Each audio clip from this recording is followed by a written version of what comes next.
The next task we're going to want to be doing on a daily basis for Google Ads optimization is reviewing our search terms report and adding negative keywords. Depending on the volume of your account, you may not need to do this on a daily basis. It could be weekly, but this is a really important step. So here's an example of a bad search terms report. So we just onboarded a new client in the agency, and I'm looking at their search terms report. And what I'm looking at is the search term of what they're actually showing up for and paying for compared to the keyword that they're bidding on. And this is an example of an opportunity to add negative keywords. So they're trying to show up for sales enablement platforms, but they showed up for Podia.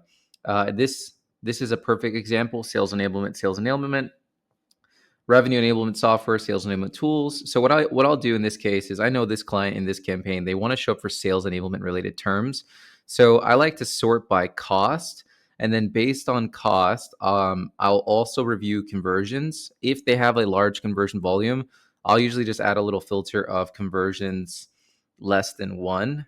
So that way there is no performing search terms. So these are like the bottom of the barrel. And then you can just sort by cost. And then what you're going to do is you're just going to do a review of the search term against the triggered keyword. And then just do a quality check. So for example, this one I definitely want to exclude. And I'm just going to keep going through this. And I want to see, what am I showing up for? Okay, here's another example. Apollo IO, Sales Enablement Toolkit. This is a competitive term. We don't want to be showing up for that in this campaign. So I'm definitely going to want to block that. Best sales enablement software, virtual sales room, probably not relevant to this campaign. And then I'll just keep going down.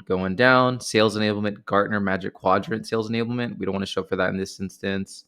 Sales enablement toolkit, client management software, revenue assurance platform.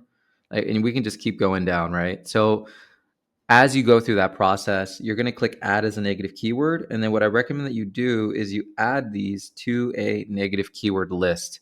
So you can just create a standard negative keyword list like we talked about in the course and just add it to that general negative keyword list. So that way you're not applying or showing up for these things anymore. That's essentially it for this step. What you can also do to make your life easier, especially if you have different stakeholders and you want to keep them in the loop on the types of stuff you're showing up for, is you can create a report in the reporting section under the report editor.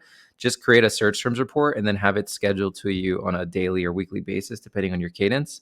And that way you can see your search terms report in your email inbox. And it's just a nice way to get here into the editor, the Google Ads interface, to be able to make these changes.